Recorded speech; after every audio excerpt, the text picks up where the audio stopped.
Welcome to Authentic Living with Roxanne, a place where we have conscious conversations about things that really matter in our lives. And now, here's your host, Roxanne Derhage.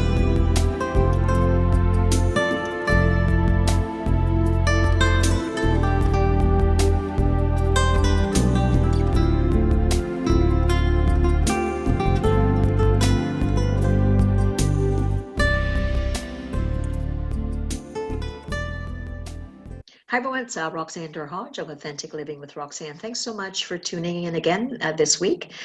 Today I have someone very special that's come to join us today. Her name is Heather Reid. Hi Heather, how are you?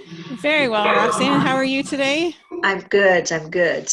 So Heather has, I'm going to say some pretty fascinating stories that we chatted and got connected by another colleague, and I'm going to talk to her. Her background is quite diverse in business, but what we're going to talk today about is more around concepts of resilience and how do you get through things that, you know, oftentimes life deals us and we don't know how we're going to get through, and somehow we get through the other side. So we're going to talk a little bit about that, but let me tell you a little bit about her background.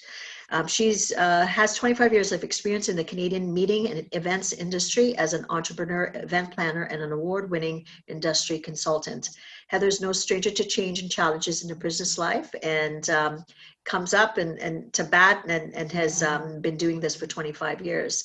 Since 1994, she's owned a full-service event planning agency, and in 2016, founded the award-winning consultancy known as the Planner Project, Inc., a company dedicated to addressing the needs for education and consulting for event contract negotiations. She has received awards for thought leadership and commitments to events, including a Smart Women in Meeting Award, the Innovator category, and the Meetings and Incentive Travel Canada's Hall of Fame Award. Heather is also no stranger to change and challenges, not just in her professional life, but personally. She's a survivor of sexual trauma in her youth and mom to two adult children with some thought-provoking stories of their own. By candidly sharing these lessons she's learned through her life, Heather hopes to help others with their journey through change and challenges. Now, you've, obviously started a successful business, and we know what it is to create a business and to keep it afloat for 25 years. I'm sure there's a lot of things that you've learned about change. So Heather, let's talk a little bit about how you think of change, because I think that would probably kind of help people understand kind of your space. Sure. Change to me is something that happens with warning and without warning. I think sometimes we can see the writing on the wall that change is coming, and sometimes we can feel completely blindsided by it. And for good and for bad reasons, change can be a very positive thing, but change can also mean unpleasantries and misfortune and things like that. So for me in business for the 25 years, it's interesting. I actually just had quite a vivid discussion with my family. We were away for a week together, and we were talking about how I felt I wasn't as successful as an entrepreneur as I would have liked to have been. And I measure myself and success, at least I typically think of it as monetary success. Mm-hmm.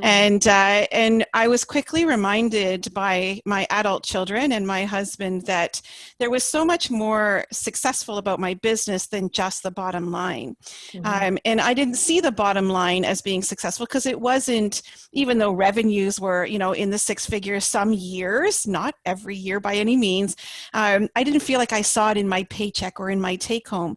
But what I was reminded was that I was successful in terms of I was at home with two children from the day they were born until they left the nest to go to post-secondary.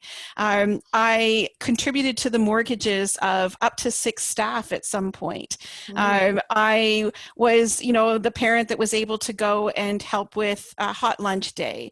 I was able to do all the, the field trips that other parents didn't have the luxury of doing because of their work. And so there were lots of things that they they defined success for me that I didn't see and I had forgotten of. We have tremendous flexibility. My husband went through a period where he was 24/7 at work, and someone had to hold down the fort. And so change for me is something that I think it's just been there. And I think it is for every woman that is carrying any more than one role at a time, whether it be, strictly mom or strictly, a worker or strictly a sister or a daughter or whatever role. I think we carry so many hats that change is inevitable. And how we handle that, I think, is how we view and how we get through life. If we're able to handle change, then we're able to handle what comes at us and to adapt and to kind of come out on the other side thinking that was successful, even though it may not be the normal kind of how others define success. And so it just change is inevitable, good, bad. And for me, the entrepreneurial journey has been interesting. It served a purpose when I started out. I can't say that I ever set out to be an entrepreneur. I actually became one because of circumstances like staying at home with little children in the 90s, and saw it as my only viable option because I needed to stay somehow academically challenged and contributing, and going to work was not what our option was at that point. So I kind of fell in, but then really kind of didn't measure it in the way that others did and others saw it. I just kept contributing it to the bottom line. I didn't contribute. I didn't have this 6-figure profit. I didn't have these things that we tend to measure success by. That's by, yeah. Yeah. So no, I would say that for the most part, we all go through change, especially like to your point, I think as women, like myself, like quite young, I waited a little bit later to have my son, but, I was juggling always. Do you think you grew up thinking about change in that way? Because I think now I think of change and I think, I think I like change, but really I don't generally like change. There's the changes that I think they're coming and I'm going to get prepped.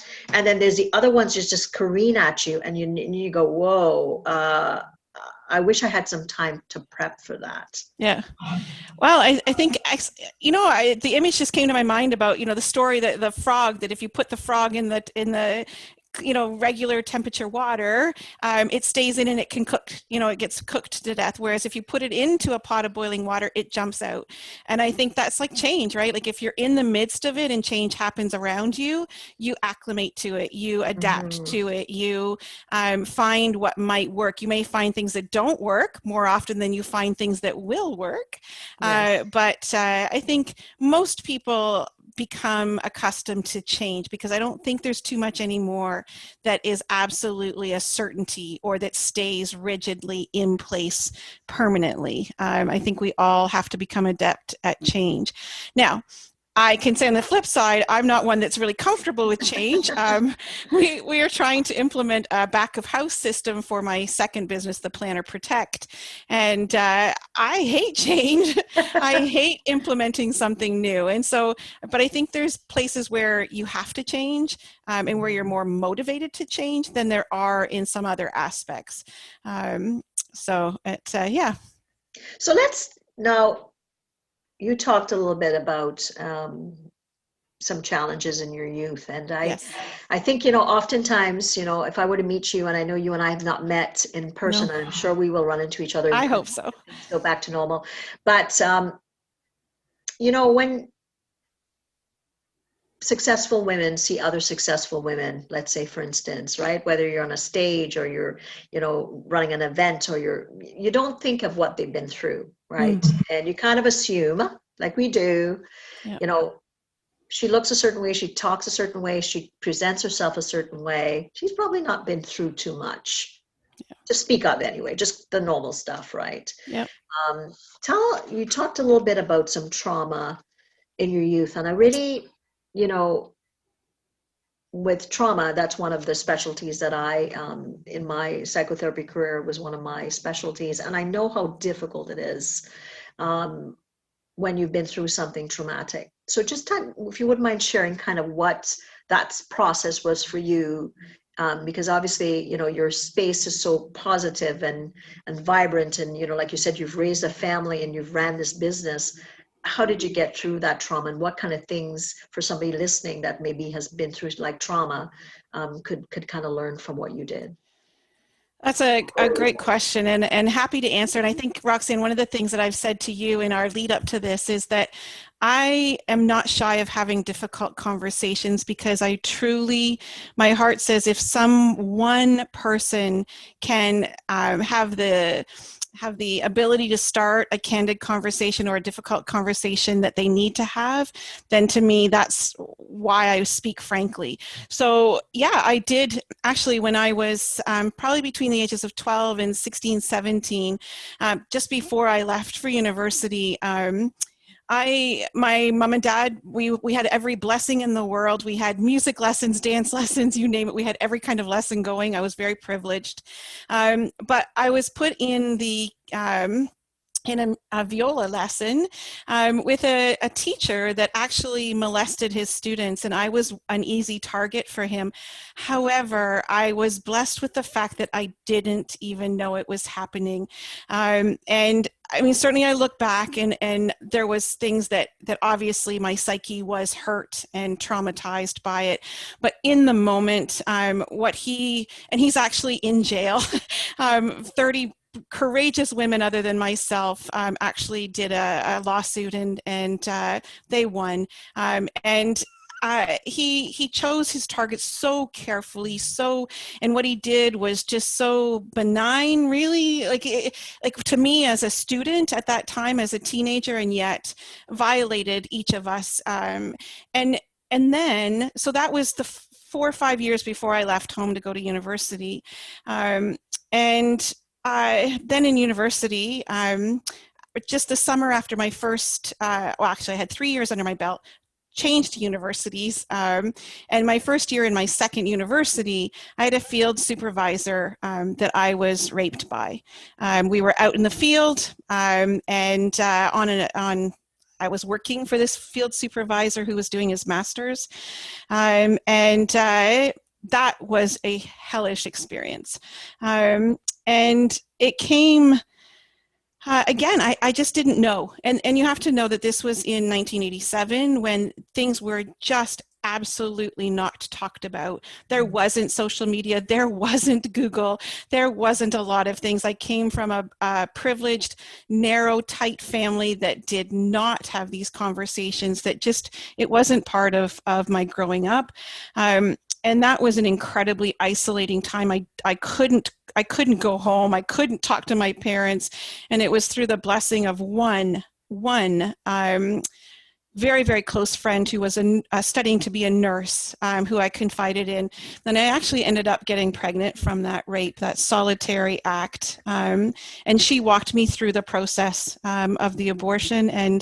But that was 30 years ago. And now I think so many of women go through that kind of experience in some manner, that we have it as part of our psyche, part of who we are. And I think part of it for me is that I want to succeed despite that. I want to, that pushes me, it drives me, I'll show you if that's such a thing. That was kind of my response when it came time to deal with the after effect of the rape. I mean, there was no counseling. I dealt with university medicine department kind of thing as far as the on-site medical staff. There was no counseling offered. There was just, procedural, medical, and we were left to ourselves. And how do you deal with that? And I think for me, I just had to kind of just shove it away for quite a long time. And it was probably about 10, not quite 10 years. It would probably be 6 or 7 before I spoke to anyone other than my husband. And this one girlfriend. And then after that, and I got reactions like, well, were you flirting with him? Were you, what were you wearing? Kind of that mentality then. And that had nothing to do with it. So yeah, there's been trauma for sure. And I carried that trauma through weight. I didn't resort to gambling or drinking or, but I did eat how I felt. And that was certainly evident. That's not something that you can hide, right? I ate through all of that hurt. And got to myself to almost close to 400 pounds. And then through the course of, I think, just years of sharing, years of, just realizing that I'm worth it, that it wasn't my fault, that I am not to blame, that these things were done to me. They weren't done, they weren't done for me. I don't mean that in that way, but it had nothing to do with me, right? Neither of them. They were chosen, deliberate things done to me. And the more I worked through that and tried to, and the more I parented as well and realized, I can't come from a damaged place. I need to do the work. I need to explore. I'm a ferocious reader. I've done a lot of reading of, that self-help kind of working through things. And so it was, and a lot of really amazing women that I have learned to surround myself with, who I can share with openly. And so, yeah, it's been, I don't have my crap together.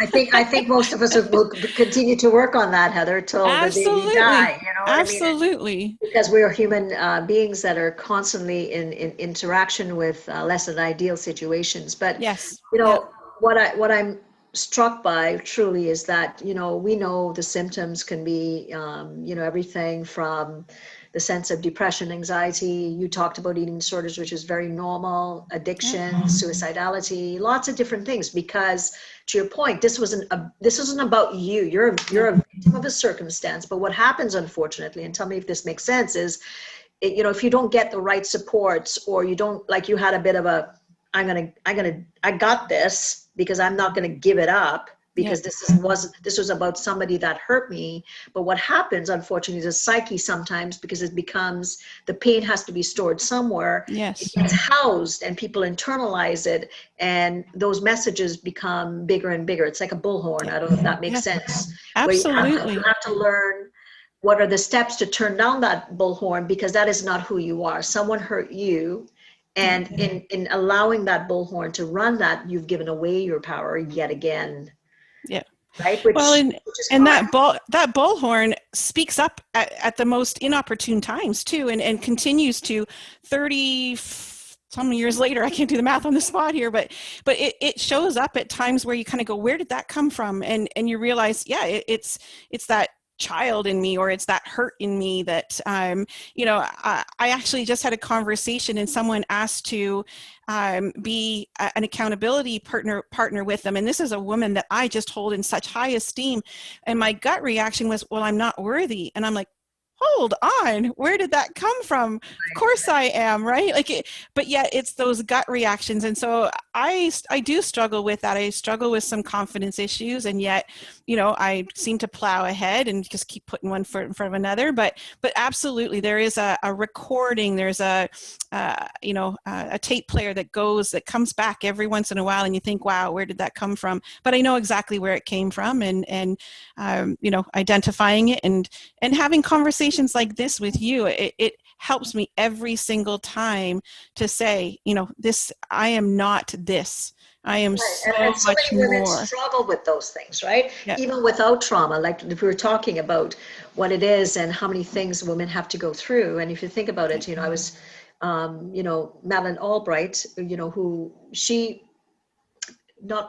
Aldred, the lawyer who was the advocate for women's issues. Mm-hmm. And she talked a lot about her experience, and she talked of why she became such an advocate, because she had likewise had been raped, and she became pregnant. And then when she got the strength, what she did is she took it upon herself. And this is when, before the Me Too and all of that stuff, she's been, in that role for so long. And it really brought it home, because you and I had chatted, and, I just listened to her story on, a documentary. And, women, it's, the stats unfortunately are quite high. It's 1 in 3 women, before the age of 18 that would have gone through stuff. And we see how societally, how things get tucked away until recently. Yes. Now there's more people are recognizing we have to really support others and, stand together. And you did some, it's so interesting, right? Because, people would say, what are the paths? So what should I do? You, instead of staying alone in your pain, you connected. Yep. You had a dear friend. Dear friend. That allowed you a space and basically, held you in every sense of the word to give you the steps. So, I call those inoculative factors, right? And then you started to slowly, the pain was still there. Absolutely. You talked a little bit about carrying the weight, because the weight becomes a protector. Yes. Because it says, don't look at me. I'm gonna, I'm gonna make sure I'm okay, which really becomes intuitively, what does the brain and body do? Yeah. It protects you at all odds until you finally start to realize with time, step by step, that I can do this. Yeah, I hear that voice. What am I going to do to turn it down? And there's so many variables that come into play where you kind of try something and you think, oh, that's not working so well, and you try something else, and then before you know it, you create that success. And I'm so happy you talked about the definition of success for women, right? Because women are constantly juggling all these things. Plus, you put the added element of trauma. And, women are often second guessing themselves because of so many things that they do. Plus, you laden them with trauma. Is it any wonder that we have so many women that would probably second guess?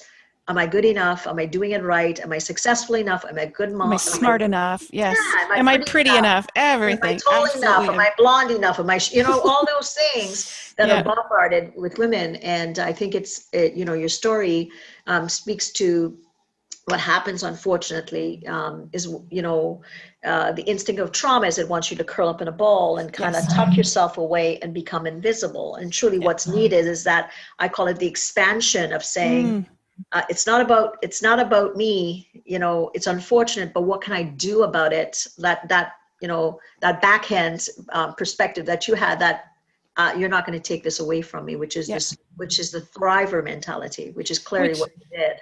Yeah, and it was, and I was very blessed that I grew up in a household of 3 girls, and my mom and dad told us that we could do anything we wanted, and I already had that instilled in me as far as I can dream big, I can do what I want, and even though it seems like I took a big hit, those 2 things were big hits. Actually, it was my very first day of university that I went to the first university for music, and it was my viola instructor that very first day who went to measure me for, if you know a viola, you play it underneath your chin, and he went to measure me, and he didn't do it like my teacher.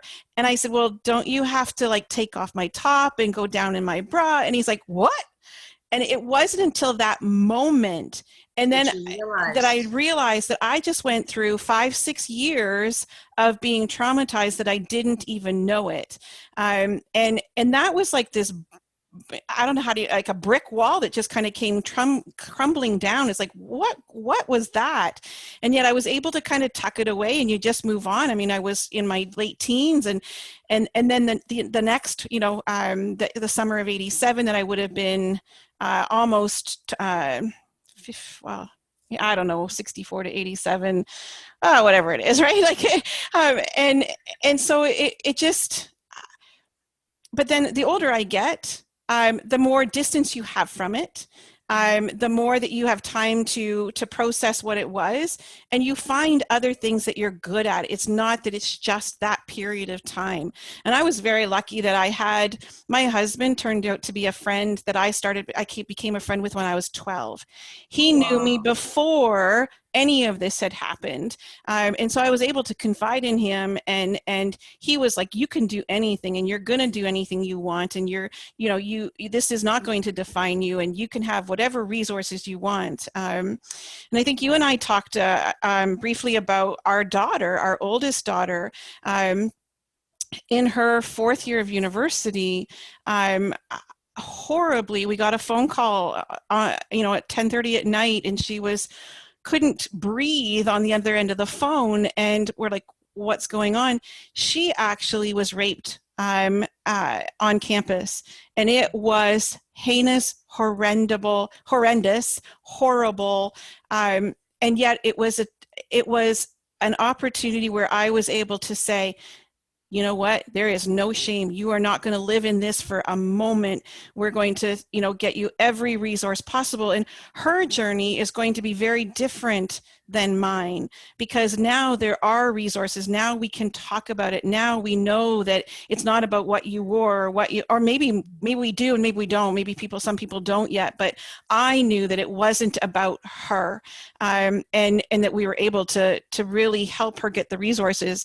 And 2-3 years later, she is further along that journey of healing than it took me decades to get to.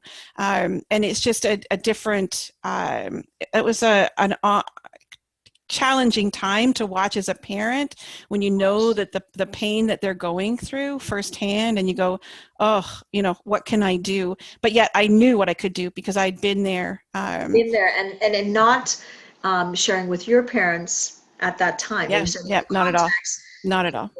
Through your adversity, then you recognize, what could I do differently? And and we know that, right? Like once, whoever the assault is happening to has that proper support, that there's such an additive element to healing.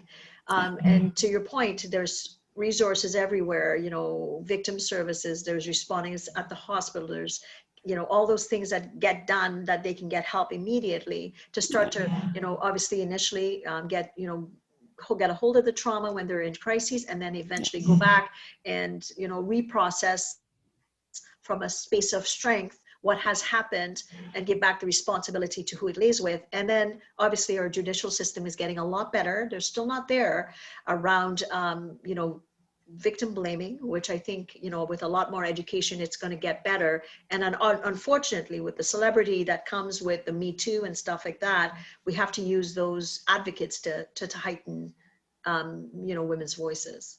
We've not been involved in that much in the legal aspect, because she chose very purposely for herself not to at this time, and she still has that window of time because we did everything by the book. But she has chosen at this point not to, because she has to protect herself first at this point. Wasn't prepared to go through that.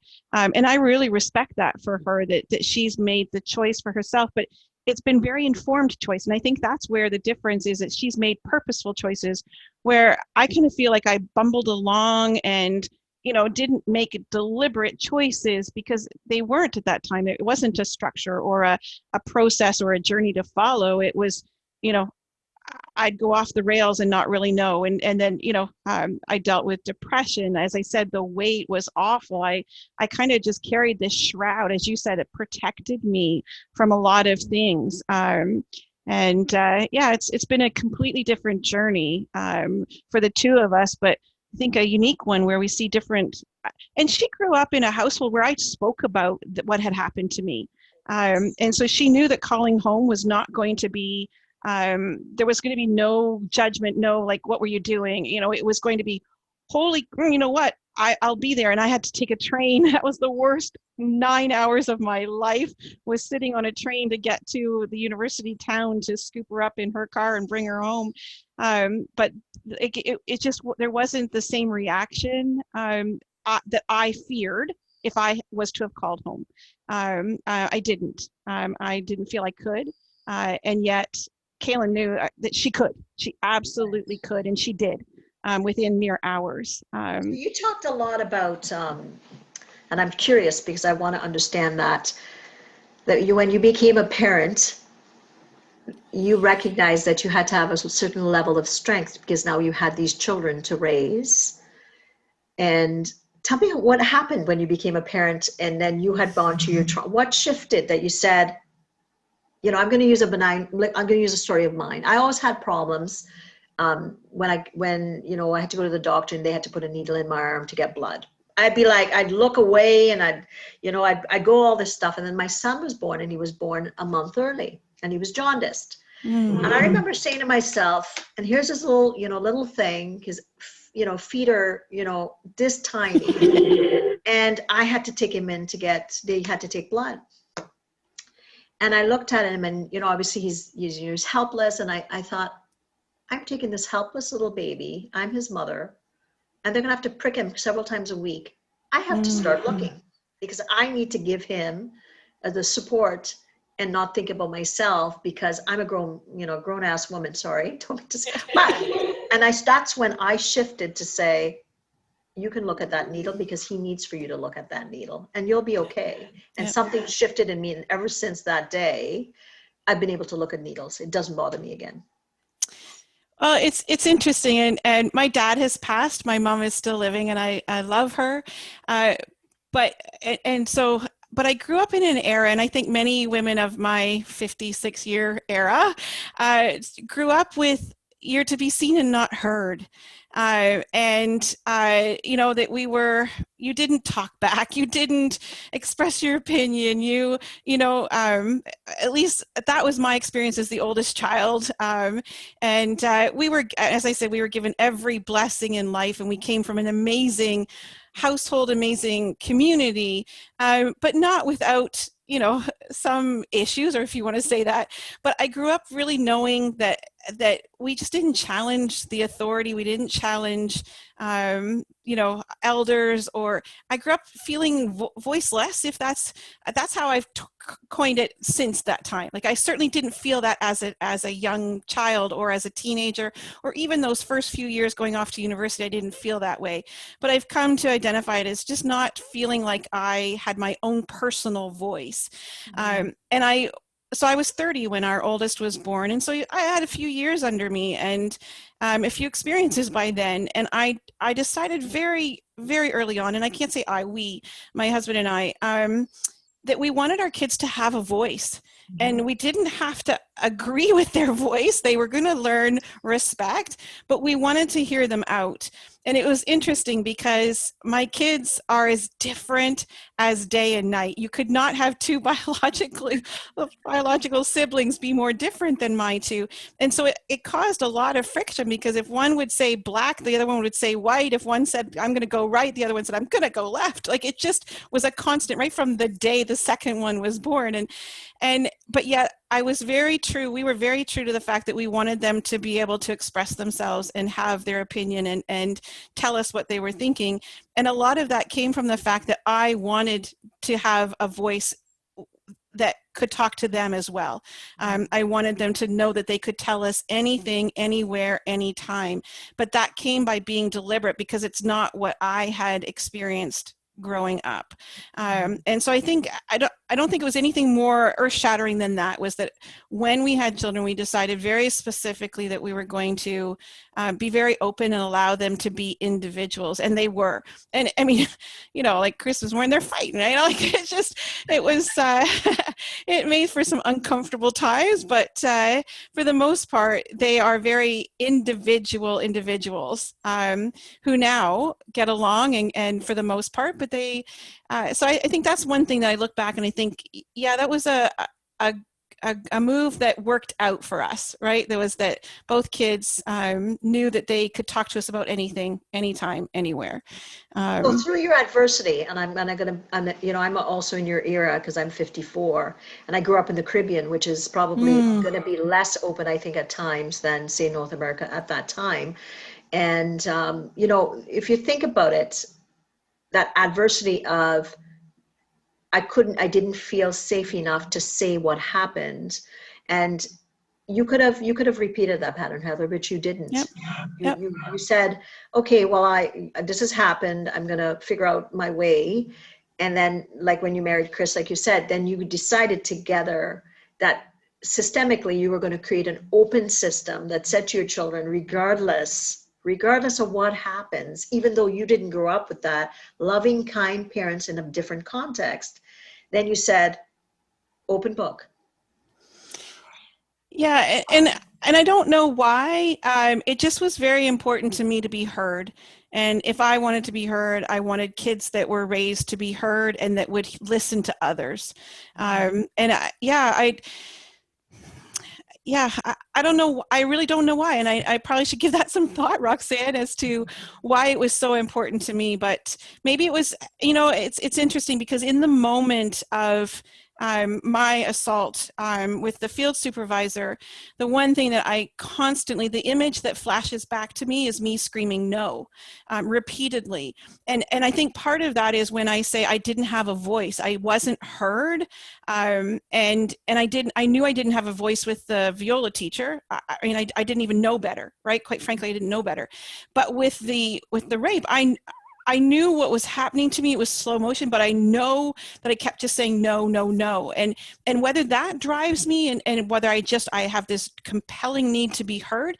And it's interesting because even in my professional work, I have a drive to be heard. I think that's why I started my second business, was because I had an area of expertise that I wanted to share, but I also wanted to be heard as an expert. And whether that's just intrinsic in me, that's part of how I work through things, I don't know.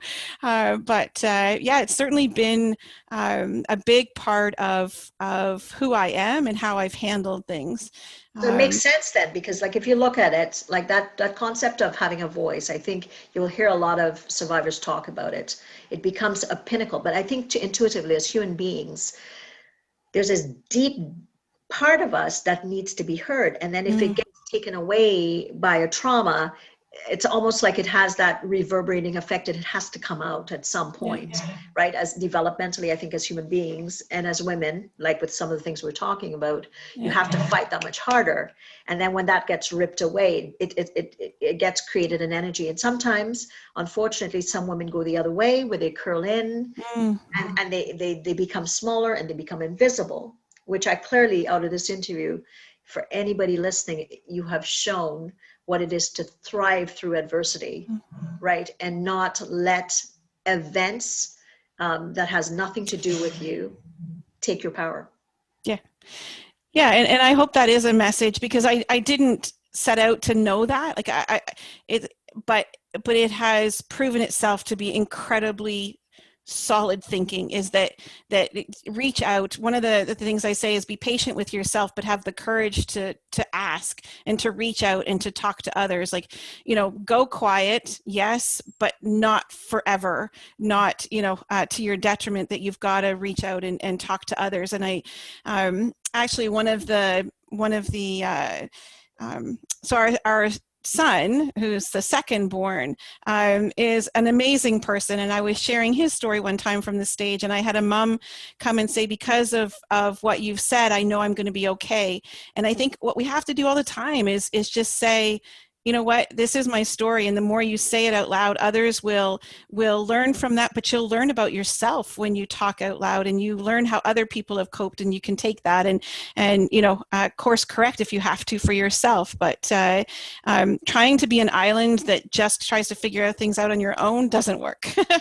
No, you need every life raft there is, and some, and you need backups to be able to do all those things. Yeah, absolutely. Yeah. So what I'd like people to really recognize, and why it's so important for me with trauma, is that a lot of people lose their way, right?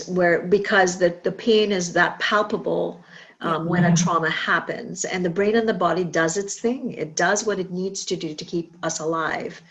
And in your situation, why I find this so powerful is that you've been able to pivot that and use different methods, right? Like you said, you didn't do the traditional way.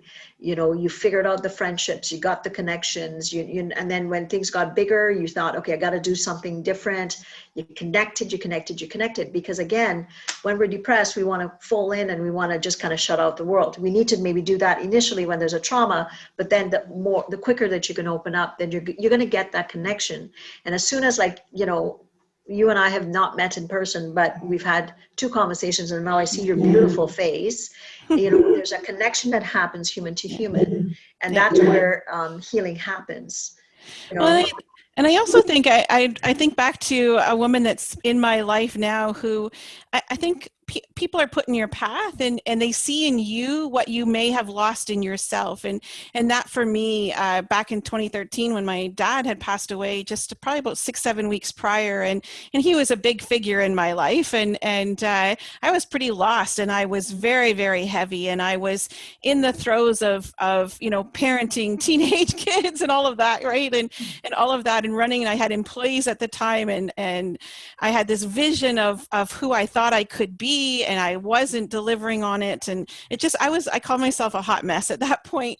But she saw in me what I didn't see in myself, and I would encourage other people that if you have people that say to you, you are this or you are that, or I see you as this, trust them, because you don't buy into yourself.